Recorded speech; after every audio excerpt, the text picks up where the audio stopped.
La sirène d'alarme déchire le silence de la base navale de Brest à 4h30 du matin.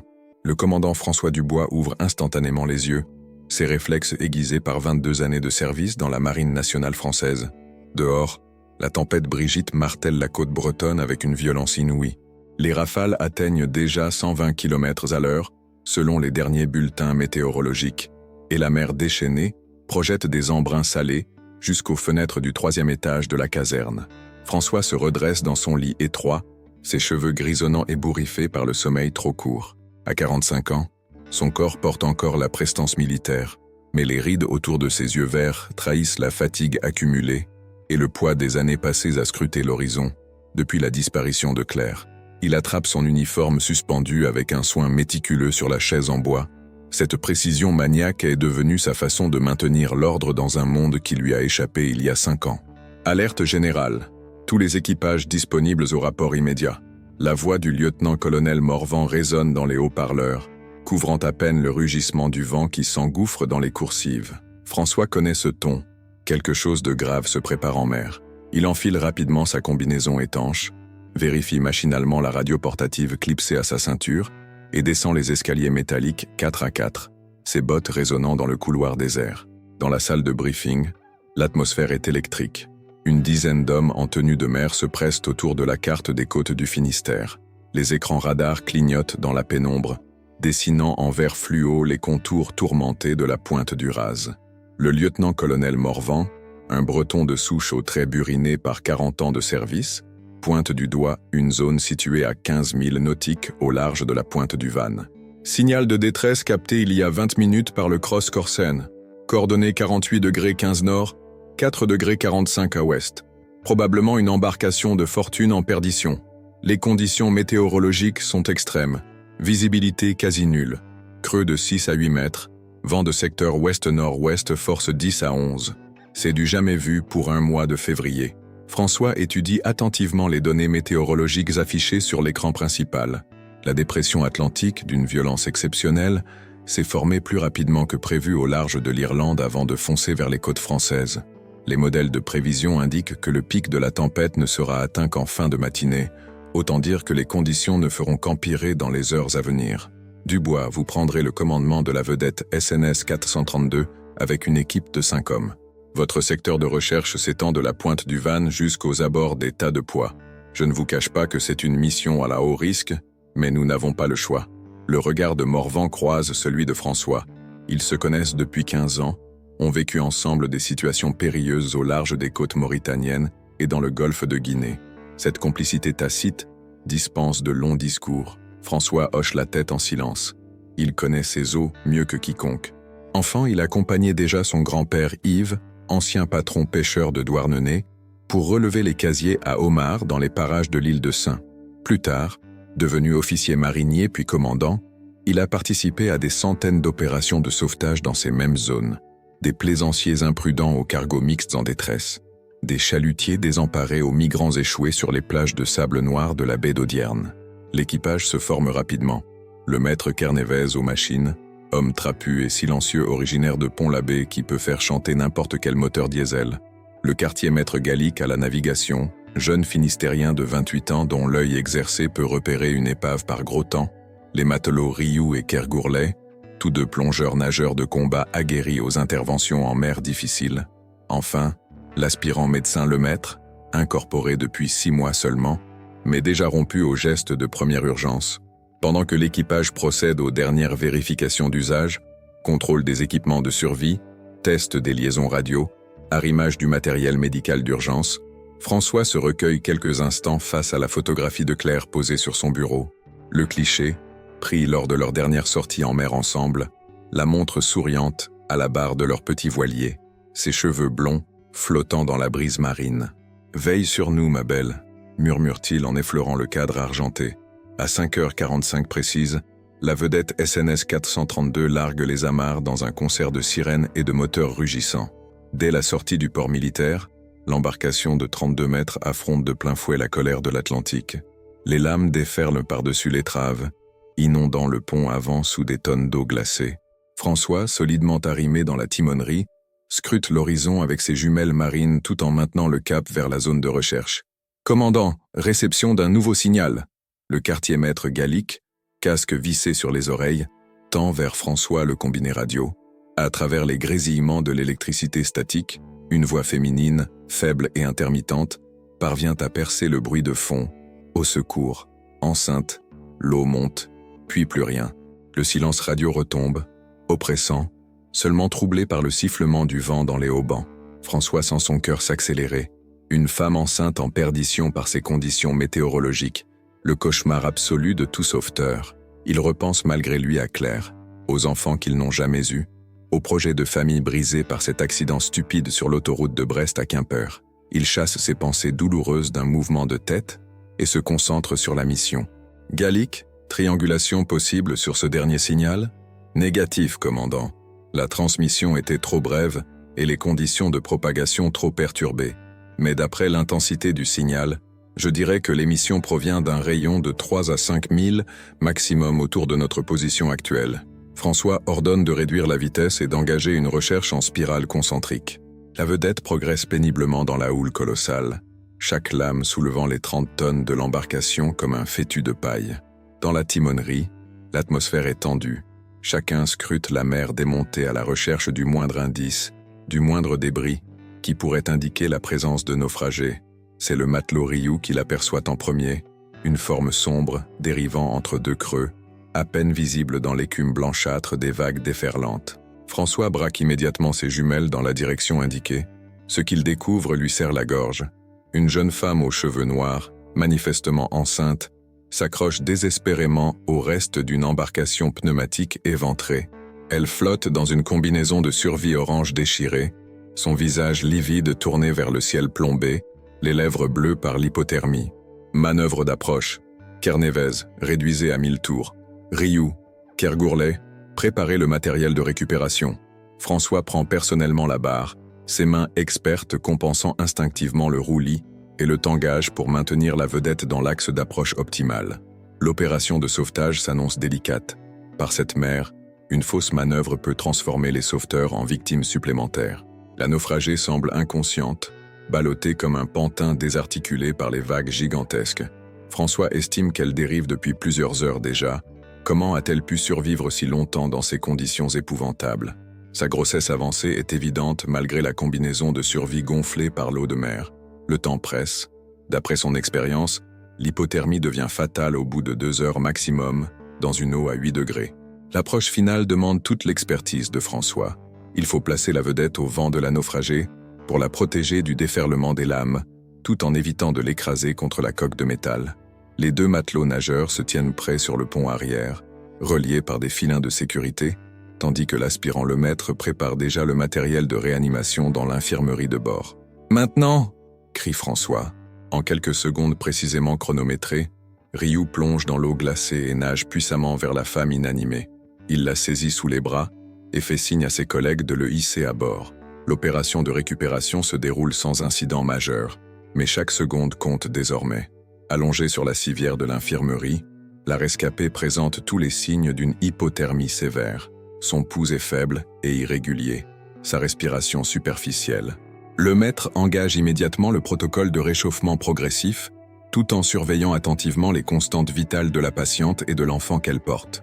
François, penché au-dessus d'elle, remarque des détails troublants. Malgré son état critique, cette femme porte des vêtements de qualité sous sa combinaison de survie. Ses mains aux ongles soignés ne sont pas celles d'une réfugiée ordinaire. Et surtout, elle serre contre elle un petit sac étanche qu'elle n'a pas lâché même dans l'inconscience.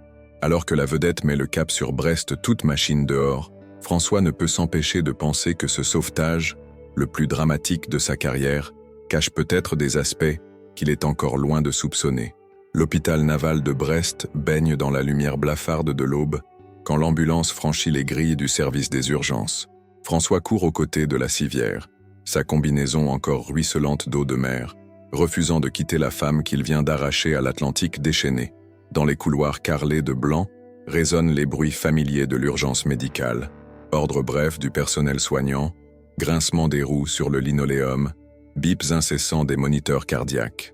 Le docteur Catherine Moreau, chef du service de réanimation et vieille connaissance de François depuis l'époque où elle soignait les marins blessés lors des missions au large de la Somalie, prend immédiatement les choses en main. Femme de 52 ans, aux cheveux poivre et sel tirés en chignon strict, elle a gardé de ses années de médecine militaire une efficacité redoutable et un sang-froid à toute épreuve. François, vous allez me faire le plaisir d'aller vous changer et de prendre une douche chaude avant d'attraper une pneumonie. Cette femme est entre de bonnes mains maintenant. Sa voix porte l'autorité naturelle de celle qui a vu défiler des milliers de blessés dans sa carrière. Elle examine rapidement la patiente tout en donnant des instructions précises à son équipe. Monitoring fœtal en continu, perfusion de sérum glucosé tiède, couverture chauffante progressive. Je veux un bilan sanguin complet et une échographie obstétricale dans les 15 minutes. François hésite sur le seuil de la salle de réanimation. Quelque chose dans le visage de cette femme inconnue l'intrigue profondément.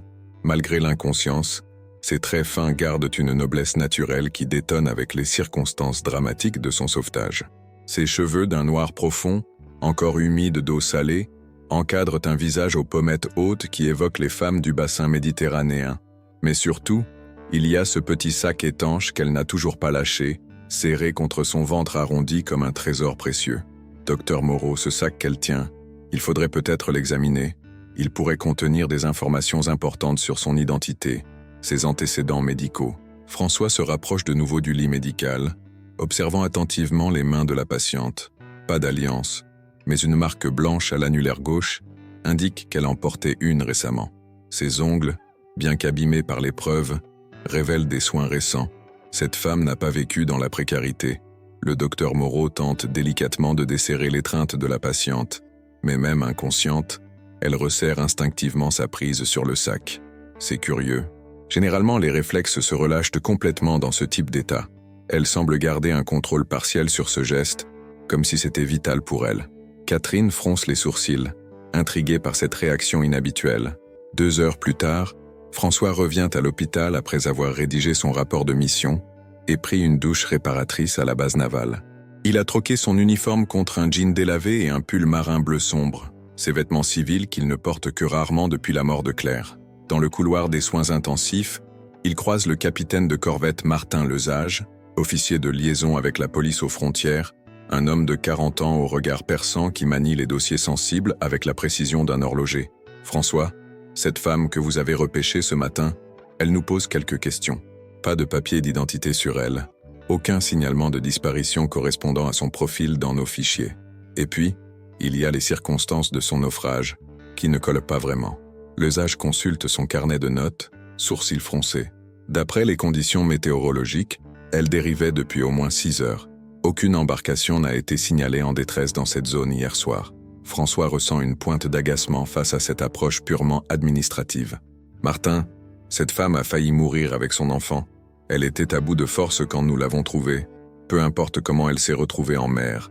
L'important, c'est qu'elle soit vivante maintenant. » Il pense malgré lui aux dizaines de migrants qu'il a secourus au fil des années, souvent dans des conditions similaires, fuyant des situations désespérées avec pour seul bagage leur instinct de survie. Je ne remets pas en question votre intervention, bien au contraire, mais mon travail consiste à comprendre les circonstances de cette affaire. Cette femme ne correspond pas au profil habituel des migrants clandestins. Ses vêtements, son état physique avant le naufrage, même sa façon de tenir ce sac mystérieux, tout indique qu'elle n'est pas une réfugiée ordinaire. Lesage referme son carnet et fixe François d'un regard significatif. À cet instant, une infirmière sort de la chambre 314 en courant. « Docteur Moreau, la patiente reprend connaissance, et elle semble agitée. » Les 2 hommes se précipitent dans la chambre, suivis de près par l'équipe médicale. Sur le lit, la jeune femme ouvre des yeux sombres emplis de panique, cherchant désespérément quelque chose autour d'elle. Son regard s'arrête sur le petit sac posé sur la table de chevet et ses traits se détendent légèrement. « Où suis-je » Sa voix est rauque, avec un accent indéfinissable qui mélange les sonorités méditerranéennes et quelque chose d'autre, plus lointain. François s'approche doucement du lit, adoptant le ton rassurant qu'il utilisait autrefois pour calmer les victimes de naufrage. « Vous êtes à l'hôpital naval de Brest, madame. Je suis le commandant Dubois, c'est moi qui vous ai sorti de l'eau ce matin. Vous étiez en perdition au large des côtes bretonnes. Comment vous appelez-vous » Il observe attentivement ses réactions, cherchant à déceler d'éventuels signes de mensonge ou de dissimulation. La femme hésite un long moment, son regard naviguant entre François, le docteur Moreau et le capitaine Lesage en uniforme. Finalement, elle murmure « Helena, Je m'appelle Elena. Puis, portant instinctivement ses mains à son ventre, « Mon bébé, est-ce que mon bébé va bien ?» Le docteur Moreau lui adresse un sourire rassurant tout en consultant les résultats de l'échographie sur sa tablette. « Votre enfant se porte bien, Elena. Vous êtes enceinte de 34 semaines environ. Malgré l'hypothermie sévère que vous avez subie, le bébé n'a pas souffert. Vous avez eu énormément de chance. » Elle marque une pause avant d'ajouter « Pouvez-vous nous dire ce qui s'est passé? Comment vous êtes-vous retrouvée en mer ?» Elena détourne le regard vers la fenêtre où la tempête continue de faire rage. Ses doigts se crispent sur les draps blancs de l'hôpital. Il y a eu un accident. Le bateau, il a chaviré. Sa voix tremble légèrement, mais François détecte quelque chose de répété dans cette explication, comme une leçon apprise par cœur. Le capitaine Lesage sort son carnet et s'approche du lit. « Elena, comment, mademoiselle? Et pouvez-vous nous dire de quel bateau il s'agissait? Nous n'avons reçu aucun signal de détresse hier soir. » Son ton professionnel, quoique bienveillant, provoque une réaction immédiate chez la patiente. Elle se recroqueville légèrement, ses yeux s'écarquillent de peur. « Je ne me souviens plus très bien. L'accident, l'eau froide, tout s'est passé si vite. » Elena porte une main à son front comme si elle souffrait de maux de tête. François remarque que l'autre main reste posée sur son sac, dans un geste protecteur instinctif. François sent la tension monter dans la chambre et décide d'intervenir. « Écoutez, Elena a vécu un traumatisme important. Laissons-lui le temps de récupérer avant de la presser de questions. » Il se tourne vers Lesage avec un regard qui ne souffre aucune contestation. Ces interrogatoires peuvent attendre quelques jours. Mais Elena surprend tout le monde en s'adressant directement à François. « C'est vous qui m'avez sauvé ?» Quand il acquiesce, elle ajoute dans un souffle « Merci. Sans vous, mon enfant et moi. » Ses yeux se remplissent de larmes, mais François y décèle également autre chose. Une gratitude mêlée d'une peur profonde qui ne semble pas uniquement liée au naufrage. Le docteur Moreau reprend le contrôle de la situation avec son autorité médicale habituelle. « Bon, maintenant que Madame Elena est consciente et que nous avons confirmé que sa grossesse se déroule normalement malgré les circonstances, elle a besoin de repos. Je veux la garder en observation au moins 48 heures pour surveiller d'éventuelles complications liées à l'hypothermie. » Elle fait signe aux deux hommes de sortir de la chambre. Dans le couloir, Lesage ne cache pas sa frustration. « François, cette femme nous cache quelque chose d'important. Son histoire ne tient pas debout. Et ce sac qu'elle protège comme les joyaux de la couronne, il faudrait l'examiner. » Il consulte sa montre. « J'ai déjà contacté mes collègues d'Europol. S'il s'agit d'un dossier de trafic international, nous devons agir rapidement. » François secoue la tête avec fermeté. Elena vient d'échapper à la mort. Elle est enceinte, terrorisée et visiblement en fuite. Que vous le vouliez ou non, cette femme a besoin d'aide avant tout. Si elle cache quelque chose, c'est probablement pour se protéger. Il repense à sa propre expérience de la perte, à cette sensation d'être seul face à un monde hostile. Laissez-moi lui parler. Sans uniforme, sans procédure officielle, juste d'humain à humain. Cette nuit-là, François ne trouve pas le sommeil. Dans son appartement spartiate du centre de Brest, il fait les 100 pas devant la baie vitrée qui donne sur le port de commerce. Les réverbères dessinent des halos orangés dans la pluie qui continue de marteler la ville. Il repense au regard d'Elena, à cette peur viscérale qu'il a lue dans ses yeux quand Lesage a commencé ses questions.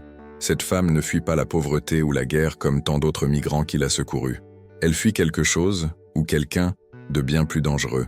Le lendemain matin, François se présente à l'hôpital avec un bouquet de mimosas qu'il a acheté au marché de Saint-Louis. Les fleurs jaunes et parfumées lui rappellent Claire qui les adorait.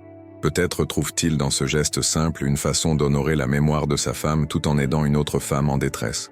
Elena l'accueille avec un sourire timide mais sincère. Elle a repris quelques couleurs et sa grossesse avancée lui donne malgré les circonstances un éclat particulier. Ces fleurs sont magnifiques, commandant Dubois. Elle me rappelle. Elle s'interrompt brusquement, comme si elle avait failli révéler quelque chose d'important. François pose le bouquet dans un vase et s'assoit sur la chaise près du lit, adoptant volontairement une posture détendue et non menaçante. « Appelez-moi François, s'il vous plaît. » Et elle vous rappelle quoi, Elena? Sa voix est douce, encourageante.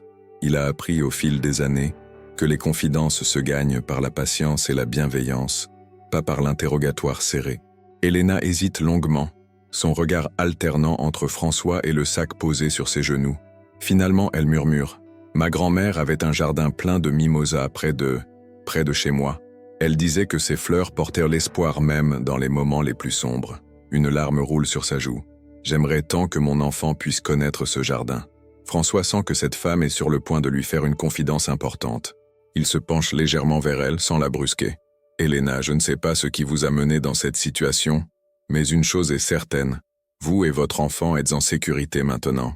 Si vous avez des ennuis, si quelqu'un vous menace, il existe des moyens de vous aider. » Il marque une pause significative. « Mais pour cela, il faut que vous me fassiez confiance. » À cet instant, le sac glisse légèrement des genoux d'Elena. François aperçoit brièvement un coin de plastique transparent qui dépasse, ce qui ressemble à des documents. Elena s'empresse de réajuster le sac, mais François a eu le temps de remarquer quelque chose d'autre. Une tache rouge sur le plastique. Du sang séché. Son instinct de marin aguerri se met immédiatement en alerte. Cette femme n'a pas seulement vécu un naufrage, elle a vécu quelque chose de bien plus traumatisant encore. 3 jours après son arrivée à l'hôpital, Elena obtient enfin l'autorisation de sortie du docteur Moreau. François frappe doucement à la porte avant d'entrer avec un sac contenant des vêtements qu'il a achetés la veille. « Elena, j'ai une proposition à vous faire. Si vous n'avez nulle part où aller, vous pouvez séjourner quelques jours chez moi.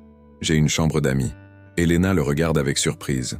Depuis 3 jours, François lui rend visite matin et soir, apportant des livres, des fruits frais, parfois juste sa présence rassurante. « Pourquoi faites-vous cela pour moi?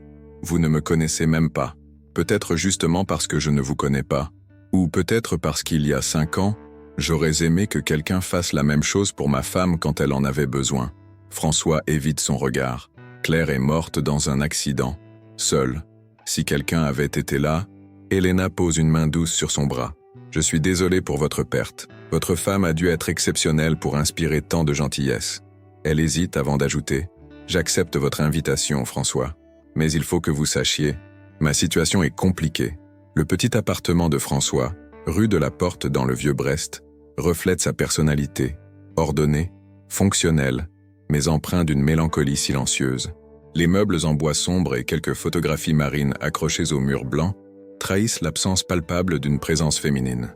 Elena s'installe dans la chambre d'amis, posant précautionneusement son sac étanche sur la commode. François, qui l'observe depuis le seuil, remarque cette obsession pour ce petit bagage mystérieux. Le premier soir, ils dînent en silence. François a préparé une soupe de légumes et du pain grillé. Elena mange avec appétit mais garde constamment un œil sur la porte d'entrée, comme si elle s'attendait à voir surgir quelqu'un. « Elena, puis-je vous poser une question ?» François repose sa cuillère. « Hier, quand le capitaine Lesage est passé vous voir, j'ai remarqué que vous étiez terrifiée. Pas seulement nerveuse, vraiment terrifiée. De qui avez-vous peur ?» Elena cesse de manger et fixe son bol pendant de longues secondes. Quand elle relève la tête, ses yeux brillants de larmes contenues. « François, si je vous raconte la vérité, vous ne me croirez jamais. Et si vous me croyez, vous serez peut-être en danger vous aussi. Essayez toujours, j'en ai vu de toutes les couleurs dans ma carrière. » François tend la main vers elle. « Et pour le danger, j'ai l'habitude. » Elena se lève et va chercher son sac. Revenue dans la cuisine, elle l'ouvre avec des gestes tremblants et en sort une pochette plastique tachée de sang séché. À l'intérieur, François distingue des documents, des photographies, une clé USB. Mon nom complet est Elena Marchetti. J'étais comptable pour une société d'import-export à Marseille. Officieusement, cette société blanchissait de l'argent pour un réseau de trafic humain. François sent son sang se glacer. Elena continue. Il y a 3 mois, j'ai découvert l'ampleur réelle de leurs activités. Ils ne se contentent pas de faire passer des migrants clandestins. Ils vendent des enfants, ce François. Des petites filles arrachées à leur famille en Afrique du Nord pour alimenter des réseaux de prostitution en Europe. Elena sort une photographie. Le cliché flou montre une fillette aux grands yeux effrayés. Cette petite s'appelle Amina. Elle avait 9 ans quand ils l'ont enlevée près d'Oran. J'ai découvert son dossier par hasard en auditant les comptes. Quand j'ai réalisé ce que représentaient toutes ces marchandises dans les registres comptables, François examine les documents qu'Elena étale sur la table. Factures codées, relevés bancaires, listes avec des numéros correspondant manifestement à des êtres humains. « Elena, pourquoi n'avoir pas contacté la police immédiatement ?» Parce que la police était impliquée. Le commissaire Martinelli figure sur les listes de paiement, ainsi que 2 juges et un procureur. Quand j'ai voulu m'adresser aux autorités, mon patron, Antonio Rossi, l'a appris. Elena montre une photo d'un homme au regard dur. Il m'a convoqué il y a 1 semaine. Il savait que j'avais copié des documents. Il m'a menacé de tuer mon enfant, puis m'a fait enfermer dans un entrepôt près du port. Comment vous êtes-vous échappé ? Un gardien, Karim, avait des remords. Sa propre sœur avait été vendue par le réseau. Il m'a aidé à fuir, mais les hommes de Rossi nous ont poursuivis. Elena s'interrompt, la voix brisée. Ils l'ont tué avant que nous puissions embarquer. Le sang sur mes documents, c'est le sien. Il est mort en me suppliant de faire connaître la vérité. François assimile lentement ces révélations. Elena, ces documents, vous rendez-vous compte de leur valeur? C'est pour ça que je n'ai pas lâché ce sac même en train de mourir en mer. Ces preuves peuvent sauver Amina et toutes les autres victimes. Elena caresse son ventre. Mais c'est aussi ce qui peut nous faire tuer. François se lève et fait les 100 pas. Nous devons contacter les bonnes personnes. Pas la police locale mais les services spéciaux. Des gens au-dessus de cette corruption. Et s'ils sont corrompus eux aussi? Elena le regarde avec désespoir. François, ces hommes ont des moyens considérables. Ils peuvent nous retrouver n'importe où. François s'arrête et pose ses mains sur ses épaules. Alors nous allons être plus malins qu'eux. Elena, vous n'êtes plus seule maintenant. Le lendemain matin, François se réveille avant l'aube, avec cette sensation désagréable qui précède les tempêtes en mer. Dans la cuisine, il prépare un café fort en réfléchissant à la stratégie à adopter. Les révélations d'Elena ont bouleversé ses certitudes. Elena apparaît dans l'embrasure, vêtue de la robe de maternité qu'il lui a achetée. « François, j'ai à peine dormi. Comment pouvons-nous être sûrs de faire confiance aux bonnes personnes ?» François lui tend une tasse de café décaféiné. « J'ai un contact à Paris au sein de la DGSI. Le commissaire principal Sophie Blanchard. Nous avons travaillé ensemble sur plusieurs dossiers de trafic maritime. C'est une femme intègre. Mais comment être certain qu'elle ne transmettra pas l'information? Si Rossi a des contacts partout, Elena serre sa tasse entre ses mains tremblantes. François, ces hommes ont tué Karim sans hésitation. Le téléphone de François sonne. L'écran affiche le numéro du capitaine Lesage. Martin, que se passe-t-il? La voix de Lesage est tendue. François, il faut que nous parlions de toute urgence. Concernant votre protégé, j'ai reçu des informations qui changent la donne. Pouvez-vous passer à mon bureau dans l'heure? Martin, de quoi s'agit-il exactement? Pas au téléphone, mais c'est très sérieux. Et Madame Elena devrait nous accompagner. Elena réagit immédiatement avec panique. Non, c'est un piège. Ils ont dû contacter les autorités, leur raconter que j'étais une criminelle. Elena, Martin Lesage est quelqu'un de bien. Et nous ne pouvons pas éviter les autorités indéfiniment. 1 heure plus tard, il pénètre dans le bureau de Lesage. L'atmosphère est immédiatement perceptible. Tension, gravité. Lesage n'est pas seul. Une femme d'une quarantaine d'années en tailleur sombre consulte un dossier épais. François, Elena, je vous présente le commissaire principal Sophie Blanchard, de la DGSI. Les mots frappent François comme un coup de poing. Sophie est déjà là. Comment? Sophie se tourne avec un sourire professionnel. Commandant Dubois, nous nous retrouvons dans des circonstances inattendues. Elle pose son regard sur Elena. Et vous devez être Elena Marchetti. Votre histoire a fait beaucoup de bruit dans nos services. Elena recule instinctivement. Comment connaissez-vous mon nom complet? Madame Marchetti, nous savons beaucoup sur vous. Votre identité, votre emploi chez Mediterranean Trading Company, votre disparition. Sophie ouvre son dossier. Nous savons aussi que vous êtes recherché pour détournement de fonds et complicité de trafic. François sent le sol se dérober. Attendez, Sophie. Elena m'a expliqué la situation. Elle a découvert un réseau de trafic d'êtres humains. Cette femme vous a manipulé, François. Elena Marchetti était la comptable personnelle de Rossi, mais elle en était une collaboratrice active depuis 3 ans. Ces preuves sont des documents volés pour faire du chantage après une dispute. Elena éclate. C'est faux. Regardez les documents. Ils prouvent l'existence du réseau. Elle serre son sac contre elle. Sophie fait signe à Lesage. Madame Marchetti, remettez-nous ce sac. Il contient des pièces à conviction. Non. Elena recule, acculée. François ne les laissait pas faire. Ces documents prouvent l'innocence d'Amina et des autres victimes.